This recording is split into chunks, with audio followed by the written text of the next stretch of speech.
Okay, well, pleasure to be speaking with you both. I'll throw it to Tristyn first. How's your day going aside from answering the same questions over and over and over again? It's going well, honestly. I got my workout in this morning, having a good hair day. Things are good. Well, how long, and I don't know who this question goes to, but how long did you have to keep it a secret that this show was being filmed for HGTV?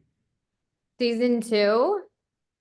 Season 1 or the first season 2. or Well, in general, it was a surprise that season 1 was coming, but Yeah. not Oh. every return season is kind of known unless you read the trades or you follow the social media. And then sometimes they want to surprise with the second season. yeah.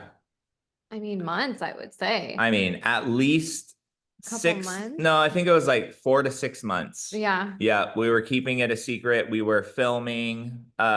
It's really, really hard. We may have let it squeak out to like our personal family, you know what I mean? But yeah, I mean, that's a hard part to it. We were very excited to be able to do this again. You know what I mean? We Yeah. didn't get into this to just do it one season. Right. And so, yeah, I mean, it was a difficult task for sure. I mean, it was easier than season 1 because season 1, we literally had to almost film the whole season without anybody knowing. So season 2 was less of a secret for sure. Yeah. So when you say that it wasn't just meant to be a one-off, I look at you two, and this is kind of like business number 5, because we go, there's the actually renovating properties, then there's the workshops you give, the podcasting, the different web stuff, etc. Yeah. When did you kind of realize that you could publicly do the renovations? I say that because the majority of people who renovate properties don't have the personality for it. Clearly, you two do. Yeah. Oh man, I don't know exactly when we were like, okay, I think this is something that we could possibly do. But I think when he and I looked at each other and the opportunity fell in our lap to even be able to do this. Of course, it's difficult to live your life out in the open, you know what I mean? And having everyone know the ins and outs of things to an extent. So it is a little difficult, but we looked at each other, and it's always about elevating our community and achieving goals that we have for ourselves quicker. And the show was the perfect recipe to be able to do that. So It's funny, but we had never, ever, ever thought or dreamed about being on TV. no, Right. And so we never even, that wasn't even the smallest hint of an idea No. when we're going about it. We're just building our real estate business, growing it. Right. And then boom, the opportunity falls in our laps, and we still don't know if we're going to be good at it. But what we did was we looked at each other and we're like, yes, let's take this opportunity because it's going to help us grow faster. We're going to be able to stay on the same path, but we're going to get there quicker. And then, I mean, first couple times filming, we're like, maybe we can do this. You know what I mean? And I think it was probably about halfway through season 1, we're like, actually, I think we can do this. We can do this. And honestly, it's always about learning and growing, right? In business, in personal. So the TV aspect of it is no different. And the saying that my father-in-law says all the time is if whoever stops striving for excellence, move over for the person that will not. And so I feel like that's all Kamohai and I choose to do, is strive for excellence, continue to learn, continue to grow. So, and you'll hopefully see that on TV too. You'll hopefully see that on TV through Deals in Aloha, the Immersion Workshop. There's a variety of places to catch your excellence. So I have a couple of stereotypical Hawaiian questions, if that's fine, and then I'll let you go. Yep. Yeah. Of course. Okay, first question is, here in New York, when we think of the ultimate vacation, we generally think of Hawaii. Okay. Where do Hawaiians dream of vacationing? Oh my God. This is the funniest thing, because as for us specifically, for sure, everybody wants to come to Hawaii for vacation.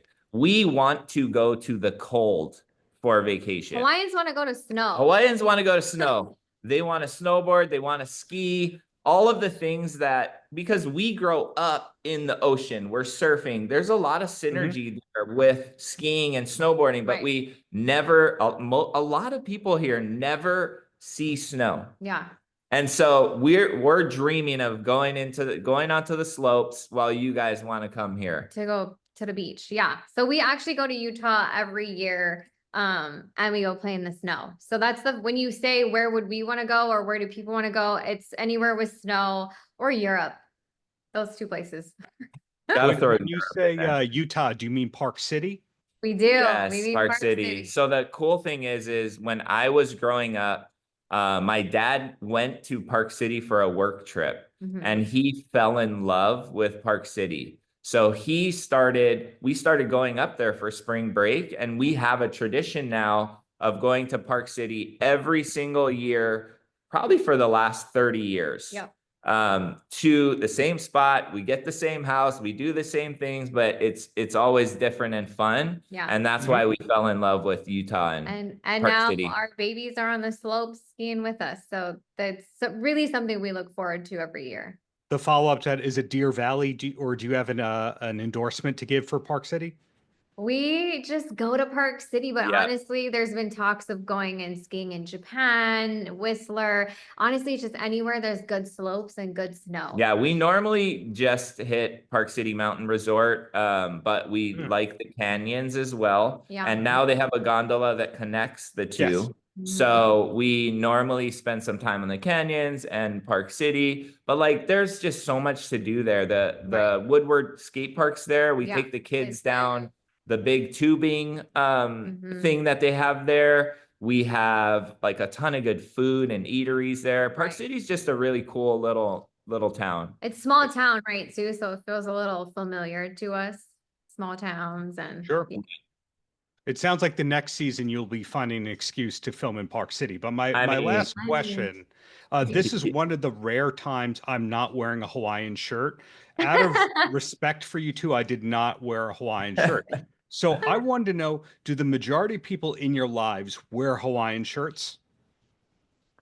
So a Hawaiian collared shirt is very customary for business attire here in Hawaii, or if you're going to a special event or occasion.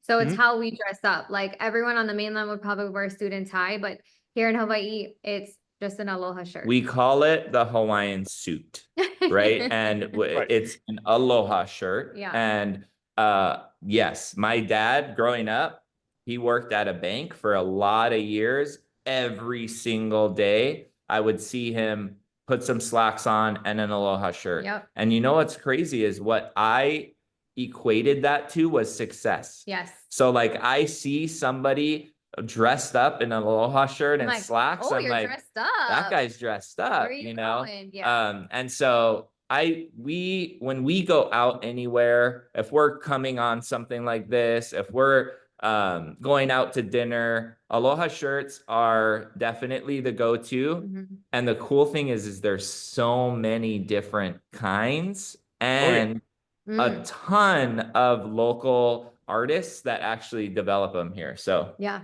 Yeah. Well, next time I have the pleasure of speaking to you two, I'll wear an Iron Maiden or a Megadeth Hawaiian shirt. There you or a go. Van Halen one. But in the meantime, congrats on season 2 and looking forward to season 3. My words, not yours. Thank you so Awesome. much. Thank you so much, Darren. I appreciate it. Paltrocast.